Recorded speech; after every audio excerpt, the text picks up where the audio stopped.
Queridos, boa noite, graça e paz para o seu coração. O que a minha esposa falou é verdade, queridos.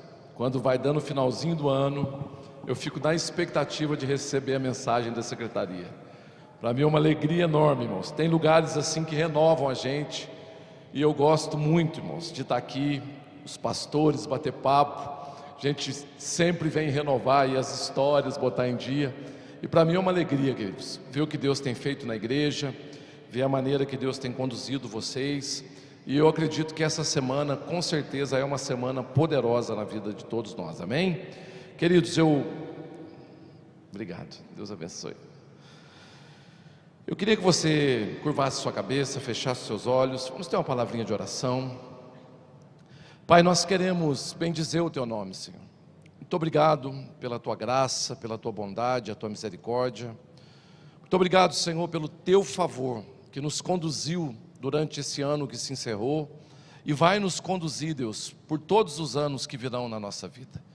Obrigado, Senhor, porque até aqui nos ajudou o Senhor.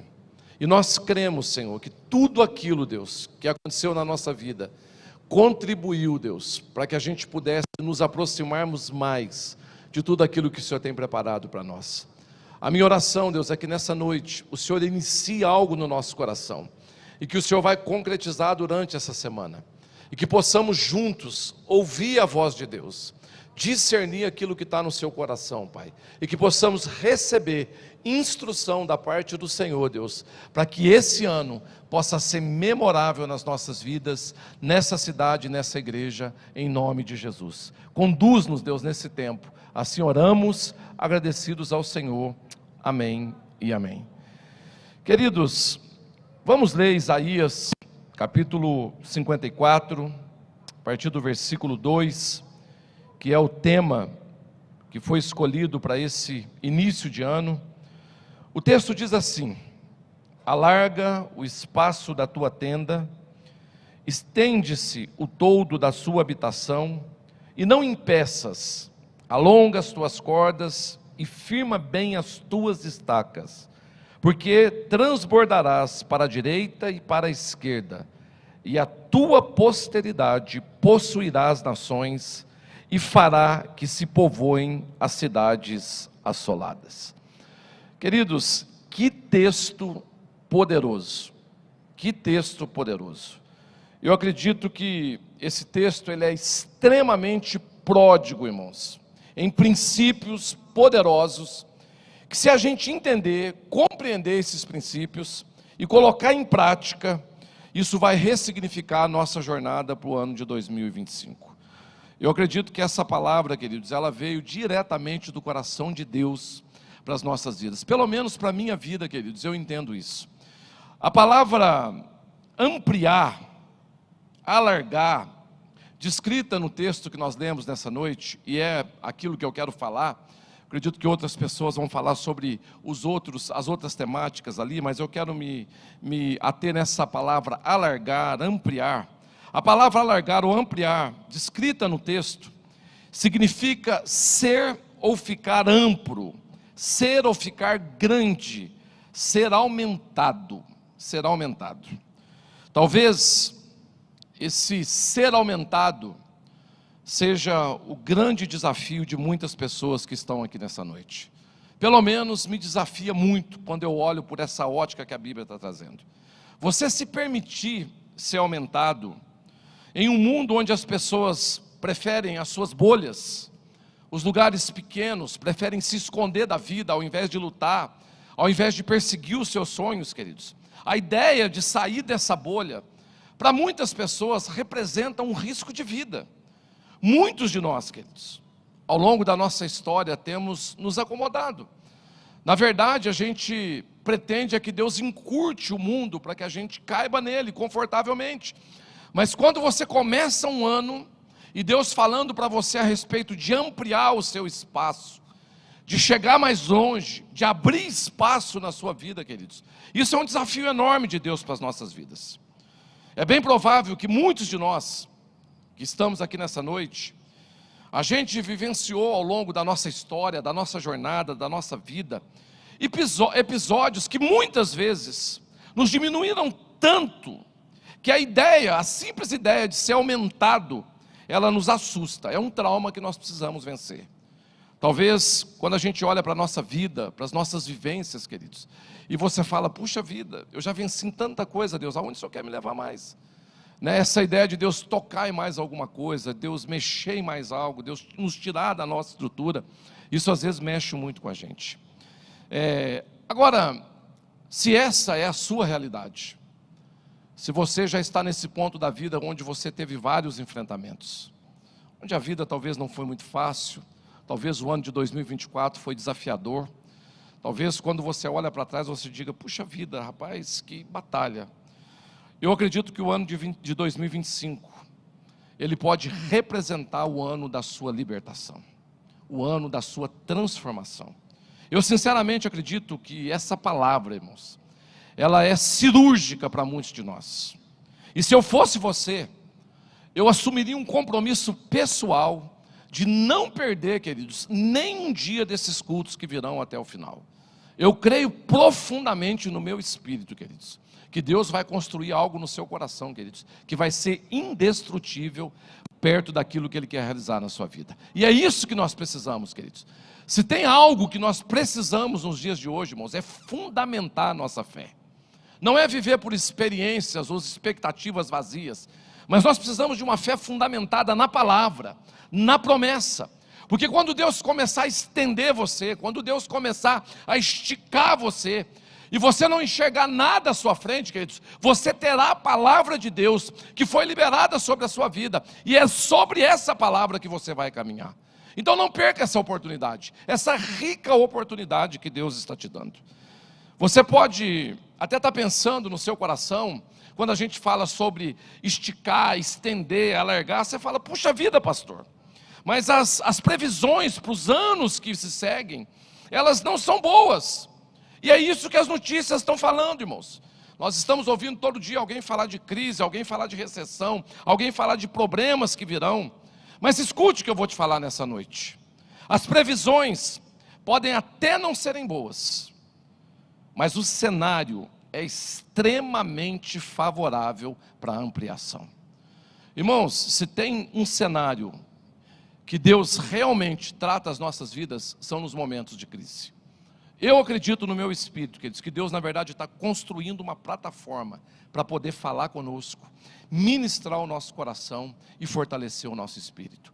Então não se assuste, não se acanhe, não se diminua, mas muito pelo contrário, queridos, abra o seu coração e diga, Senhor, me expanda para que eu possa entender aquilo que o Senhor quer fazer na minha vida e através da minha vida nesse tempo, em nome de Jesus. Então é justamente nesses cenários desafiadores da vida, de medos, inseguranças, onde nós mais somos esticados por Deus. Na verdade, o que Deus está fazendo, irmãos, é preparando o mundo para que Ele possa manifestar a sua grandeza e a sua majestade. É isso que Deus está fazendo, queridos. Enquanto todos pensaram que Deus estava perdendo o controle, que o mal estava crescendo, que as situações estavam fora de controle, irmãos, Deus simplesmente estava criando uma plataforma para que o nome dEle novamente seja glorificado. E isso através da sua vida, da sua casa e da sua família. Eu creio nisso, queridos. O contexto histórico desse capítulo de Isaías é interessante. É interessante o que Isaías fala aqui. O capítulo 54 de Isaías foi escrito para um Israel que havia passado por um período de sofrimento, um período de exílio, de vergonha, especialmente, irmãos, após a destruição de Jerusalém e o cativeiro babilônico. O tempo não era favorável, o momento não era bom. O momento em que esse texto foi escrito, queridos, era justamente, irmãos, o momento que vinha após muitas dificuldades que aquele povo havia enfrentado. No entanto, quando você começa a meditar nesse texto, ele traz uma mensagem de esperança, uma mensagem de restauração. Deus promete trazer o povo de volta, restaurar a terra e reestabelecer a sua aliança com o povo. Irmãos, escute, chegou a hora de Deus não só relembrar você das palavras que você carrega sobre a sua vida, mas de Deus fazer com que essas palavras se cumpram na sua história. Irmãos, a Bíblia diz que aquele que prometeu é fiel para cumprir. Ele não é homem para que minta, nem filho do homem para que se arrependa. Talvez até você, por conta da expectativa, da esperança do tempo, você começou a acreditar que essa palavra tinha caducado, mas não, queridos. O contexto dessa palavra é justamente um Deus falando com Israel: eu quero levantar de volta a aliança que eu tenho com vocês. Eles haviam passado pela Babilônia, pelo cativeiro, pela perseguição, mas nada disso, queridos, mudou o coração de Deus em relação ao que Deus havia prometido para a vida deles. Escute, não foi os desafios e talvez até as derrapadas que você deu no ano de 2024, ou nesses últimos anos que se passaram, que vai inibir ou que vai destruir a palavra que você carrega sobre a sua vida. Por mais que você talvez não veja ou não tenha visto aquilo que você esperava e da maneira que você esperava, e talvez você está totalmente sem expectativa, dizendo: puxa vida, mas eu já estou há quanto tempo esperando Deus? Mas nessa noite, irmãos, Deus está renovando conosco essa palavra no nosso espírito e dizendo: olha, eu venho renovar com você a aliança que eu tenho com você. Irmãos, esse começo de ano é um começo de renovação de Deus na nossa vida. É um momento que Deus vai levantar a palavra, onde as promessas de Deus se cumprirão. E os seus inimigos ficarão atônitos, porque quando todos pensarem que tudo vai parar, que a crise vai avançar, Deus se levantará, irmãos, e vai destacar você no meio de uma multidão. Você crê nisso, queridos? A linguagem utilizada por Isaías aqui, no capítulo 54, é cheia de imagens, de renascimento, de crescimento, de bênçãos. Ela fala sobre alargar as tendas, estender a habitação, alongar as cordas, transbordar para a direita, para a esquerda. Enfim, é as promessas de Deus alcançando não só a minha geração, mas a palavra também garante que até a nossa posteridade, irmãos, será alcançada por aquilo que Deus irá fazer nas nossas vidas. Sabe o que Deus está falando? Os seus filhos vão ver cumprido na vida deles a promessa que eu fiz a você. Isso é poder de Deus, irmãos. Os filhos que vieram do cativeiro, os filhos que vieram da Babilônia, os que nasceram no cativeiro, é isso que Deus está falando. Eu vou trazê-los de volta, eu vou restaurar a minha aliança. Irmãos, nós viveremos tempos que Deus vai recolher as pessoas para perto dele, queridos, e vai tocar o coração dessas pessoas em nome de Jesus. Deus vai ajuntar os que são seus na face da terra, queridos. Eu creio nisso. Isso inclui sua família. Isso inclui aquele filho que você até desacreditou que ele pode se converter. Aquele esposo que você falou: puxa vida, pastor, eu já perdi a esperança. Aquele que está preso, irmãos, aprisionado. Aquele que está lá na Babilônia. Aquele que foi tomado pelo inimigo, que foi cercado. É isso que Deus está falando. Olha, abre espaço, porque eu quero fazer algo na sua vida. O problema é que nós encolhemos a nossa fé ao longo da nossa caminhada com Deus. A Bíblia está falando aqui de um futuro grandioso para os nossos filhos e netos, contrariando todos os prognósticos. As pessoas estão dizendo: não, essa geração está perdida, essa geração não vai chegar a lugar nenhum, essa geração não vai dar conta, eu não sei o que vai ser dessa geração. Nós não sabemos mesmo, mas Deus já sabe muito bem o que vai ser dessa geração. Agora, essa temática de ampliar as tendas, talvez ela toque em um dos problemas mais significativos na vida das pessoas. E na minha opinião, quando Deus fala conosco sobre ampliar tendas, talvez Deus comece a explicar para a gente algumas das dificuldades que nós estamos vivenciando atualmente. Eu estou falando aqui, queridos, de o quanto realmente nós estamos prontos para o que Deus quer fazer nas nossas vidas. Porque ampliar a tenda, irmãos, significa acolher pessoas. E a temática que tem perseguido a vida de muita gente nesses últimos anos, irmãos, é excluir pessoas, é matar pessoas no seu coração, é tirar pessoas da sua rota, é criar caminhos alternativos onde você não precisa cruzar com pessoas. Mas quando Deus fala, olha, eu quero que você alargue a sua tenda, Ele está falando sobre isso. E aí eu me pergunto, quanto nós estamos prontos para lidar com os recursos que Deus vai mandar? O quanto realmente queremos sair da zona de conforto e viver uma nova fase na nossa vida, de empatia, de nos importarmos com os outros. Irmãos, quando você olha para espaços como esse que Deus está abrindo, que Deus está alongando, quando você olha para essa quantidade de cadeiras, talvez você fale, puxa vida, mas para quê 2 espaços desse tamanho? A gente não tem ideia do que Deus está planejando. Mas isso aqui, irmãos, só vai funcionar se eu entender, irmãos, o que é realmente alargar a minha tenda. Entenda, não teria sentido Deus nos chamar, nos dar uma palavra para ampliar as tendas, se não fosse para a gente receber mais gente. E eu não estou falando aqui, irmãos, apenas de espaço físico, porque esse é o menor problema de Deus. Para Deus abrir uma porta, um lugar, para Deus preparar lugares, irmãos, é a coisa mais fácil do mundo. Mas eu estou falando aqui dessa ampliação emocional, que nós como igreja e corpo de Cristo precisamos passar por ela. Nós não nos fechamos emocionalmente, nós nos trancamos emocionalmente.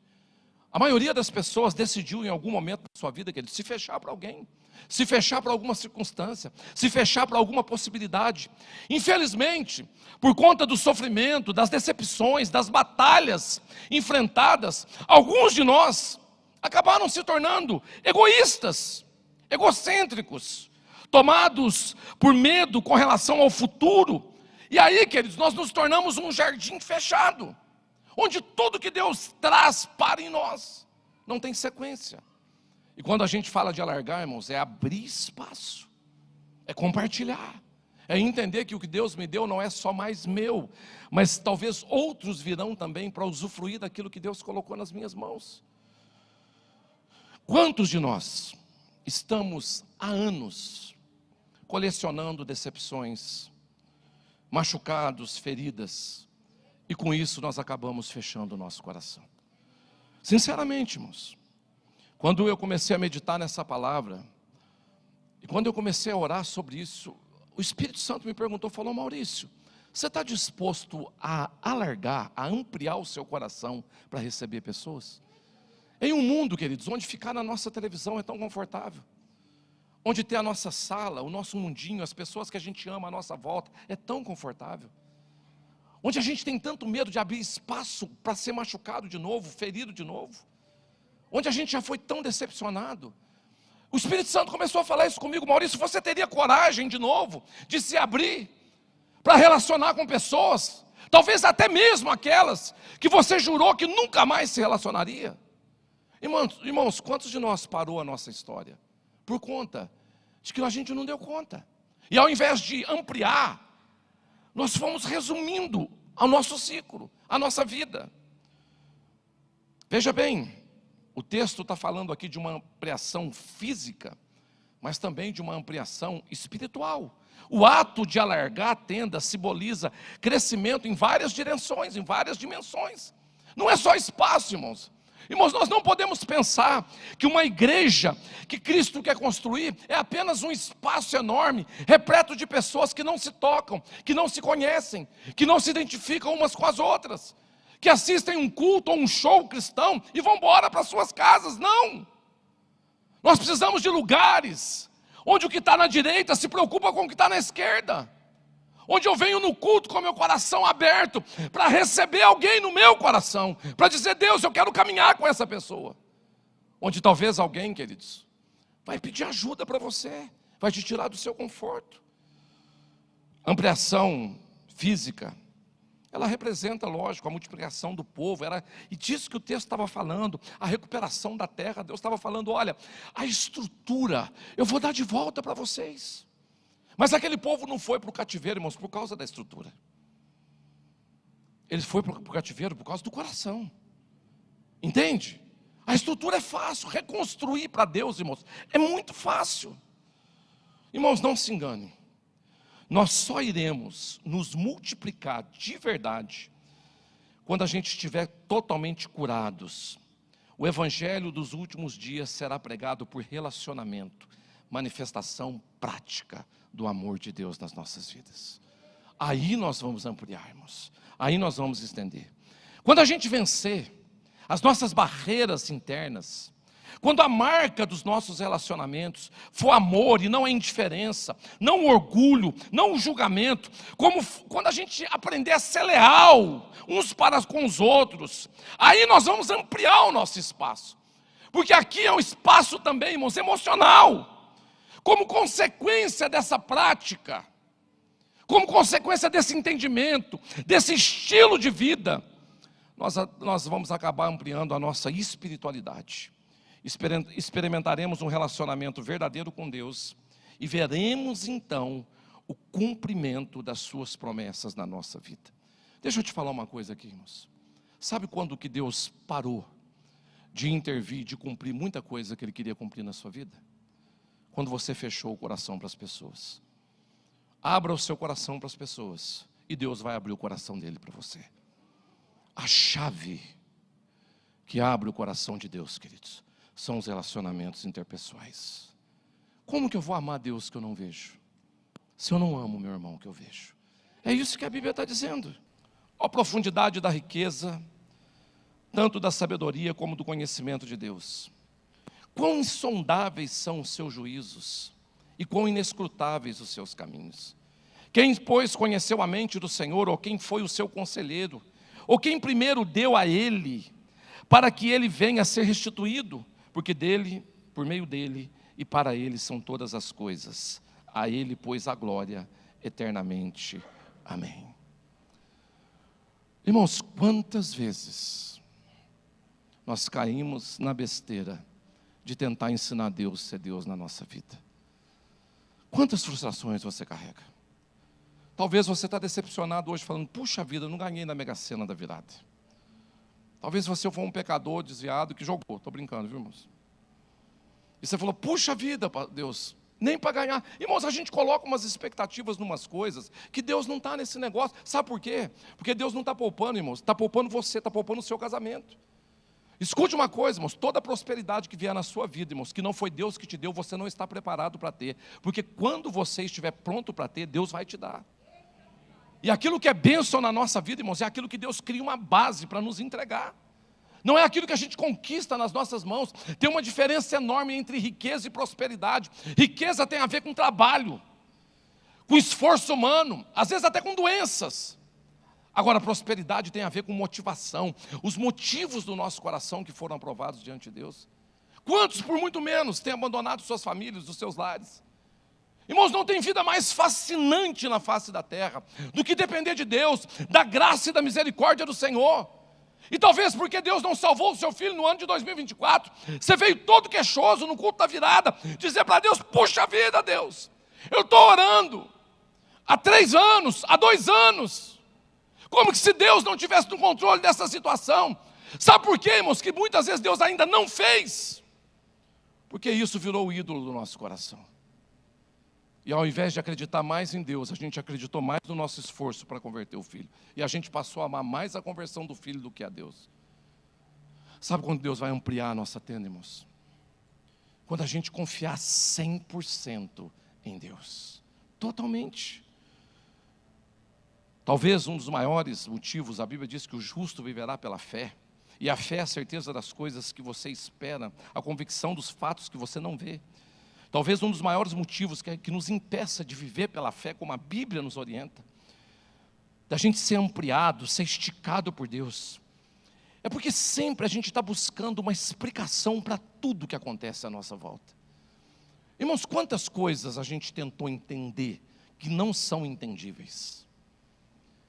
Quantos de nós temos gastado força, luta, tentando que Deus nos explique algumas coisas, irmãos, que a gente não tem capacidade humana para entender.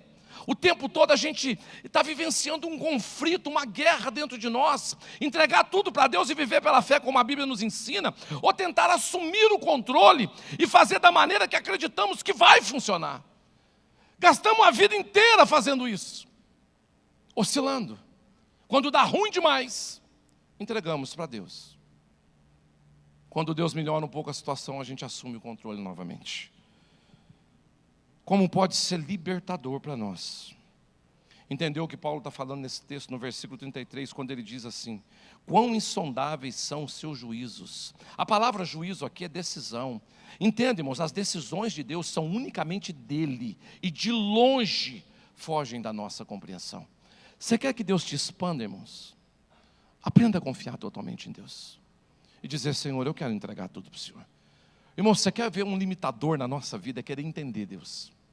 É querer compreender o que Deus está fazendo. E Paulo continua dizendo, ele diz: quão inescrutáveis são os seus caminhos. Inescrutável, irmãos, é aquilo que não pode ser compreendido. Caminhos fala de conduta, forma de pensar, de sentir, de decidir. Então Paulo, irmãos, está dizendo aqui que no final de tudo ocorre misteriosamente, e muita coisa o homem não pode compreender. Irmãos, a nossa vida é um quebra-cabeça, e a gente só entende quando todas as peças estão no lugar. Nós não podemos de maneira nenhuma colocar Deus na nossa caixinha, tentar compreendê-lo a partir do nosso conhecimento. Sabe onde que muitos de nós temos perdido grandes batalhas na nossa vida, queridos? Inclusive dentro da nossa família, dentro da salvação das pessoas que a gente ama. Porque a gente não está preocupado com o que Deus pode fazer, mas a gente está focado no que Ele ainda não fez. Senhor, por que o Senhor não fez? Senhor, por que o Senhor não quebra a perna dele? Senhor, por que o Senhor não pega? Senhor, por quê? Senhor, eu já estou aqui há tanto tempo, eu sou tão fiel, eu dou dízimo, eu vou no culto. Por quê, Deus? Por quê? Por quê? Há um certo paradoxo na situação humana.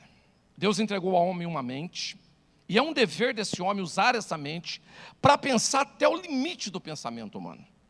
Mas também é verdade que há certas circunstâncias nas quais a mente é totalmente limitada na sua compreensão. Irmãos, tem coisa que nós vamos entender muito bem. Tem coisas que vão se tornar nítidas para nós, claras, são orientações de Deus. Mas tem coisas que nós vamos continuar caminhando, porque nós cremos no caráter de Deus. Amém? Descanse. Se Deus te prometeu, queridos, Ele vai fazer.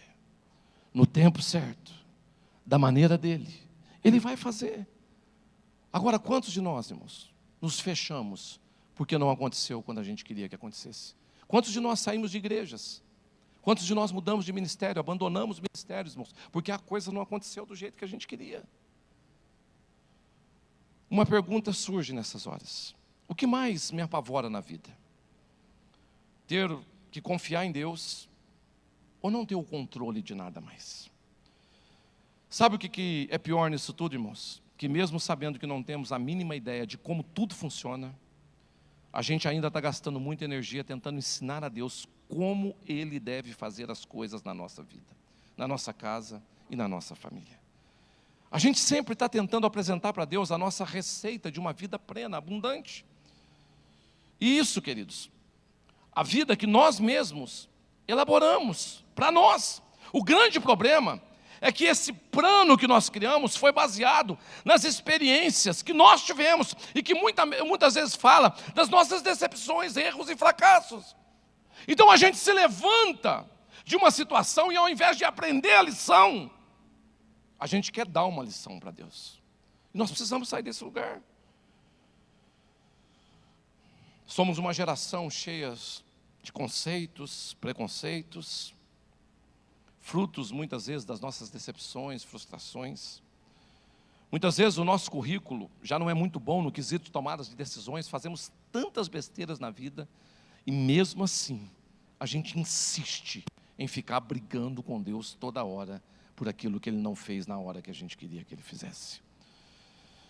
Quem na verdade, irmãos, e essa é uma pergunta que eu me faço, nós pensamos que nós somos diante de Deus?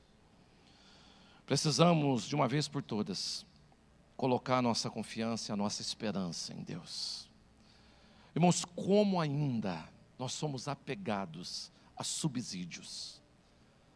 Eu estava fazendo um autoexame no final desse ano e falando: Deus, quando foi nesse ano que eu tirei sutilmente a minha esperança do Senhor e coloquei em algum outro lugar? Irmãos, é impressionante como que quando a gente dá um zoom na nossa vida, quantas decisões falam muito mais de nós do que Deus na nossa caminhada. Isso é uma tentação, irmãos. É uma tentação. Foi isso que Satanás propôs para Jesus. Falou: olha, se você é o Filho de Deus, transforma essa pedra em pão. A grande tentação de Jesus, irmãos, não era manifestar o seu poder, era controlar o seu poder. Era dizer: não, eu não estou aqui para manifestar quem eu sou, eu estou aqui para confiar em quem o meu Pai é. E porque Ele me enviou, eu quero submeter a vontade dEle na minha vida. Tanto que Jesus faz essa oração. Precisamos descer do pedestal, colocar Deus no controle total da nossa vida. Talvez nessa noite, Deus te trouxe aqui, não para responder mais uma pergunta sua, mais um porquê, mas para te questionar.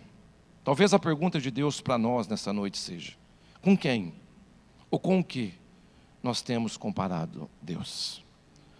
Olha só o que o texto está dizendo: quão insondáveis são os seus juízos, quão inescrutáveis os seus caminhos. Quem, pois, conheceu a mente do Senhor? Ou quem foi o seu conselheiro? Ou quem primeiro deu a Ele para que Ele venha ser restituído? Irmãos, nós precisamos compreender isso nessa noite. Dele, todas as coisas procedem. Por meio dele, todas as coisas existem. A Ele, todas as coisas retornarão. A Ele seja a glória por todos os séculos. Amém. Irmão, se Deus precisar te dar alguma coisa, Ele vai te dar. Mas se Ele precisar tirar, Ele vai tirar. Ele é Deus, queridos. Ele é o Senhor Todo-Poderoso. E fazer birra com Deus, medir força com Deus, é a pior bobagem que a gente tem feito ao longo da nossa vida, queridos. Quantos estão feridos com Deus ao longo da história, irmãos? Então, se a gente compreende isso, que todas as coisas provêm de Deus, que todas as coisas têm o seu ser, o seu significado em Deus, e que todas as coisas terminam em Deus, o que mais nos resta fazer, a não ser nos prostrarmos diante da majestade de Deus, nos rendermos a Ele totalmente? Irmãos, é hora da gente dar o braço a torcer. É hora da gente entender, irmãos, que nós precisamos desesperadamente do Senhor. Eu tenho dito isso há muitos anos. Eu tenho pregado isso. A nossa vida vai mudar significativamente quando nós gastarmos tempos prostrado na presença de Deus. Todo o nosso esforço, toda essa loucura de vida, queridos, só tem nos roubado, só tem nos afastado da resolução dos nossos problemas. Acabamos nos tornando independentes, autossuficientes, condicionados à verdade, a uma interpretação particular, e queremos que Deus, de alguma forma, na sua infinita sabedoria, venha e avalide as nossas decisões, irmãos, que tomamos totalmente aleatoriamente, sem Ele. No versículo 35 a gente lê: ou quem primeiro lhe deu a Ele para que Ele venha a ser restituído? Irmãos, eu tenho uma verdade para te falar aqui nessa noite. Deus não te deve nada. Ele não te deve nada. É isso que o texto está dizendo. O que você deu a Deus primeiro, irmãos? Mas a gente acha que Deus é aquele balcão de supermercado, irmãos. Irmãos, sabe por que Deus quer nos expandir? Sabe por que Deus quer abençoar os nossos filhos, as nossas gerações? Sabe por que Deus quer te dar vida abundante? Porque Ele te ama e porque Ele escolheu fazer isso, não por obrigação, e não porque Ele tem uma dívida conosco.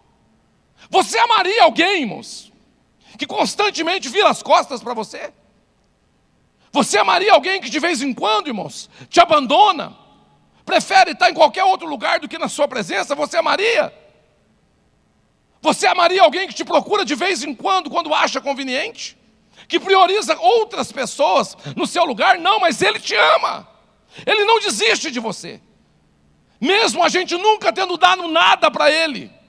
E talvez você diga: não, pastor, eu já fiz tanta coisa para Deus. Irmãos, tudo que você fez proveio dEle para você fazer para Ele. Foi Ele quem te abençoa. Tudo é dEle, nós somos dEle. O nosso ministério é dEle, as nossas escolhas precisam ser dEle.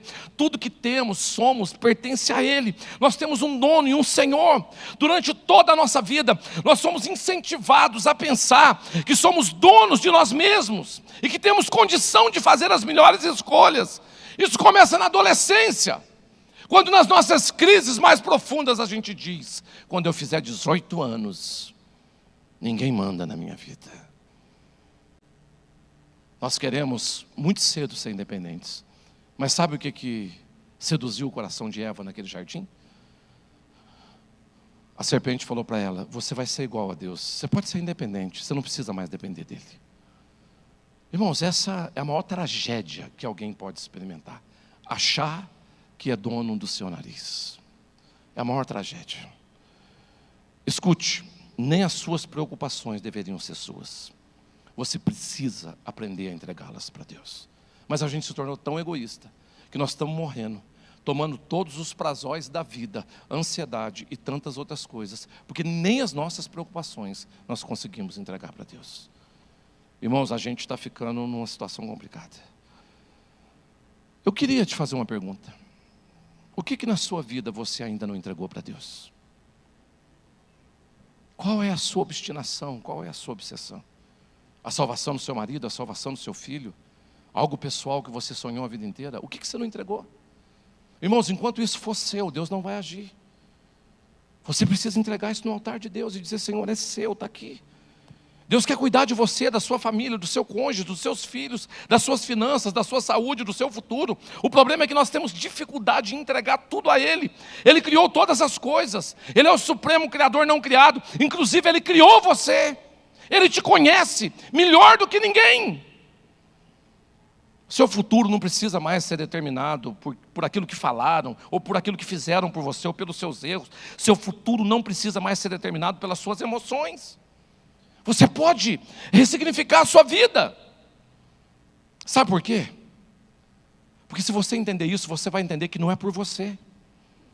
Não é por nós realmente somos limitados diante dos desafios. Irmãos, quando eu olho para 2025, na minha perspectiva eu digo: nós estamos fritos. Só tem notícia ruim. E aí eu me lembro, irmãos, e o Espírito Santo vem falar: Maurício, se você olhar pela perspectiva realmente, mas não é por você, não é pela sua capacidade, sou eu que vou fazer. E aí vira covardia, irmãos. Vira covardia. Quando Deus entra na jogada, irmãos, acabou a conversa. Entenda, não é pelo seu talento ou pelas habilidades apenas. Não é por quanto conteúdo você assimilou, é por Ele. O segredo é Deus. E sabe qual o privilégio que você tem? Deus escolheu você. Precisamos tirar de uma vez por todas as nossas expectativas das pessoas, as expectativas de você mesmo, e colocar as nossas expectativas em Cristo. Pare de viver para você mesmo e comece a viver para Cristo. Tudo tem que ser para Ele, senão nada fará sentido. Ano após ano, nós estaremos frustrados, decepcionados, encurtados, amedrontados no nosso cantinho. Infelizmente ainda defendemos muito os nossos interesses, os nossos projetos, os nossos sonhos, as nossas concupiscências, mas nada disso é funcional.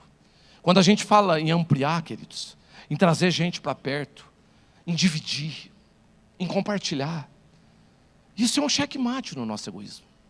Isso é Deus falando conosco: olha, até hoje você viveu para você mesmo, e quando você vive para Deus, eu não posso ir junto com você nessa jornada, porque eu vou te destruir. Então eu preciso que você abra espaço para que outras pessoas cheguem, porque o reino de Deus é comunhão. Irmão, se é de Deus, é bom para todo mundo. Se é de Deus, todo mundo vai ser beneficiado. Se é de Deus, todo mundo vai ser bem-vindo, todo mundo vai ser alcançado. Se é de Deus, há espaço para todos. O reino de Deus é um reino de abundância, de fartura. Todos vão juntos, ninguém fica para trás. Mas eu tenho muito medo, enquanto a nossa vida girar em torno de nós, enquanto estivermos voltados para as nossas ambições, nossas dores, não experimentaremos a vontade de Deus para nós, que é boa, perfeita e agradável. Não seremos ampliados por Deus a tal ponto, queridos, que Deus possa realmente fazer o que Ele quer fazer nas nossas vidas. Quando a gente entender que só um é digno de toda a honra e toda a glória, os milagres certamente vão começar a acontecer. Eu poderia resumir tudo que eu falei nessa noite aqui com um texto que está em Lucas capítulo 41, capítulo 22, versículo 41, que diz assim: Ele, por sua vez, se afastou cerca de um tiro de pedra e de joelhos orava, dizendo: Pai, se queres, passa de mim esse cálice. Todavia, não faça a minha vontade, mas sim a sua. Irmãos, nós precisamos entender isso, para que Deus possa nos ampliar, para que a gente chegue onde Deus quer nos levar. Você teria coragem, irmãos, de abrir o seu coração, para que Deus possa colocar pessoas aí dentro? Você teria coragem de dar passos atrás para alcançar pessoas que ficaram para trás? Ampliar não é só para frente, irmãos, é 360 graus. Às vezes a gente quer andar numa velocidade, irmãos, quando a gente está deixando um rastro de morte lá atrás. Nós precisamos diminuir a velocidade para salvar os feridos. Se coloque de pé, eu quero orar com você nessa noite.